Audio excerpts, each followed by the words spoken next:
श्री गुरुवे नमः। नमस्कार दोस्तों, गुरु ज्ञान सागर के इस मंच पे सभी वृषभ राशि वालों का हार्दिक अभिनंदन है। साप्ताहिक राशिफल की श्रृंखला में आज हम आपके बीच 3 अप्रैल से लेकर और 9 अप्रैल का राशिफल साझा करेंगे और ये राशिफल मुख्यतः चंद्र राशि पर आधारित है। 3 और 4 अप्रैल को चंद्रमा सिंह राशि में होने के कारण पुराने मित्रों से अच्छा सहयोग प्राप्त होगा। माता का सहयोग पहले की अपेक्षा आपको बेहतर मिलेगा। इस समय भूमि भवन वाहन के सुख प्राप्त होने के योग अनुकूल बनेंगे। घनिष्ठ मित्र के साथ संबंध को लेकर स्थितियां सामान्य रहेगी, परंतु इस समय किसी अनावश्यक वाद विवाद से बचने का प्रयास करें। कार्य क्षेत्र में वरिष्ठगण जो आपको सहयोग नहीं कर रहे थे, उनका सहयोग आपको पहले की अपेक्षा बेहतर प्राप्त होगा। यदि उनके कारण आपके कार्य धीमी गति से हो रहे थे, तो इस स्थिति में उनका सहयोग पहले की अपेक्षा सकारात्मक बना रहेगा। सरकारी पक्ष से आपको सहयोग अनुकूल प्राप्त होगा। साथ ही अगर आपका धन सरकार के माध्यम से कहीं फंसा हुआ है, तो वह निकलने के योग अनुकूल बनेंगे। छोटे भाई बहनों से संबंधों में सुधार के योग बनेंगे। साथ ही पिता का सहयोग आपको सकारात्मक प्राप्त होगा। इस समय कुटुंब से संबंध सामान्य रहने के योग हैं। साथ ही माता के स्वास्थ्य को लेकर मन में कुछ चिंताएं बनी रहेंगी। कोई बड़ा निवेश करते समय पूर्ण सोच विचार के पश्चात ही अंतिम निर्णय लें। अचानक से कुछ लाभ प्राप्त होने के योग भी इस समय संभव है। कुछ विशेष परिस्थितियों के कारण अपने वैवाहिक जीवन को इस समय आप समय कम दे पाएंगे। 5 और 6 तारीख की स्थिति में आपको चारों ओर से धन लाभ के अवसर प्राप्त होंगे।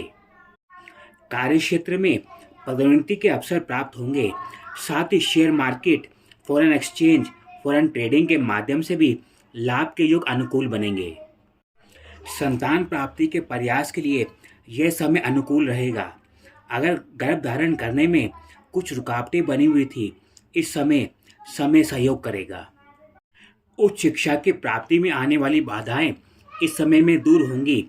साथ ही संतान पक्ष की शिक्षा को लेकर अगर आप दाखिला या कोई महत्वपूर्ण निर्णय लेने जा रहे हैं, तो इस स्थिति में आपको सकारात्मक फल प्राप्त होंगे। अगर आप संतान के दाखिले के लिए किसी दूसरे शहर में विद्यालय या कॉलेज प्राप्त करने का प्रयास कर रहे हैं, तो इस समय में योग सकारात्मक प्राप्त होंगे। सरकारी पक्ष का सहयोग इस समय में आपको अनुकूल प्राप्त होगा। छोटे और बड़े भाई बहनों का सहयोग इस समय में आपको पूर्ण रूप से प्राप्त होगा। जीवन साथी के साथ इस समय में कुछ मतभेद की स्थिति उत्पन्न हो सकती है। ऐसी स्थिति को टालने का प्रयास करें। घनिष्ठ मित्र के साथ संबंध को लेकर यह समय आपको बड़े ही सकारात्मक परिणाम देगा। इस समय में विवाह के योग घनिष्ठ मित्र के साथ अनुकूल बनेंगे। जिनके जीवन में घनिष्ठ मित्र के साथ संबंध को लेकर बहुत लंबे समय से बाधाएं बनी हुई थी, इस समय दूर होने के योग सकारात्मक बनेंगे। कुटुंब और मित्रों से आपका धन जो लंबे समय से अटका हुआ था, प्राप्त होने के योग सकारात्मक रहेंगे। 7 और 8 अप्रैल में स्वास्थ्य को लेकर कुछ चिंताएं बनी रहेंगी। इस समय आपको पेट संबंधित, त्वचा संबंधित और पेट से निचले भाग संबंधित रोग प्रभावित कर सकते हैं। और जिन्हें हृदय रोग संबंधित समस्याएं हैं, वह इस समय विशेष सावधानी बरतें। इस समय किसी प्रकार का नया निवेश करते समय सावधानी बरतें और अगर वह आवश्यक ना हो तो उसे टालने का प्रयास करें। आपके विरोधी आपको इस समय आपके निवेश को गलत स्थान पर करवाने का प्रयास कर सकते हैं। ऐसी स्थिति में सूझबूझ से निर्णय लेने का प्रयास करें।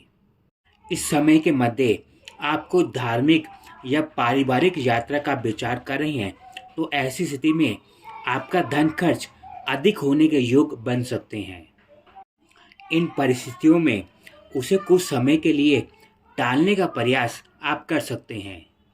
इस समय लिया गया कोई नया कर्ज आपको अधिक लाभ नहीं दे पाएगा। जीवन साथी के साथ संबंधों को लेकर सुधार के योग बनेंगे और अगर किसी कारणवश आप लोग एक दूसरे से दूर रह रहे थे, ऐसी स्थिति में मिलने के अवसर प्राप्त होंगे।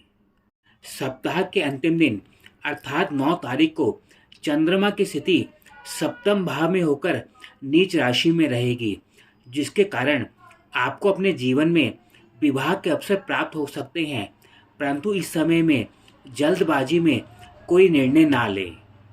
साझेदारी वाले कार्यों में इस समय कुछ मन मुटाव की स्थिति संभव हो सकती है। छोटे भाई बहनों और पुराने मित्रों से कुछ मन मुटाव की स्थिति संभव हो सकती है। साथ ही माता के स्वास्थ्य को लेकर इस समय कुछ चिंताएं बनी रहेंगी। घनिष्ठ मित्र के साथ संबंध इस समय सामान्य बने रहने के योग है, परंतु वैवाहिक जीवन में कुछ मन मुटाव की स्थिति जीवन साथी के साथ संभव हो सकती है। ऐसे समय में कोई भी निर्णय जल्दबाजी में ना करें। साथ ही अनावश्यक वाद विवाद से बचने का प्रयास करें। इस सप्ताह के महत्वपूर्ण उपाय के तौर पर तुलसी की आराधना नियमित करें और तुलसी के पौधे पर दीपक अवश्य जलाएं। सभी वृश्चिक राशि वाले सुनो, चैनल में आप नए जुड़े हैं तो जल्द से जल्द चैनल को सब्सक्राइब करें और बेल आइकन में ऑल का बटन अवश्य दबाएं। हमारे फेसबुक पेज, इंस्टाग्राम पेज को फॉलो करना ना भूलें। साप्ताहिक राशिफल की जानकारी से अगर आप संतुष्ट हैं तो इसे आप और लोगों तक शेयर भी कर सकते हैं। जल्द एक नई जानकारी के साथ आपसे फिर जुड़ेंगे। नमस्कार।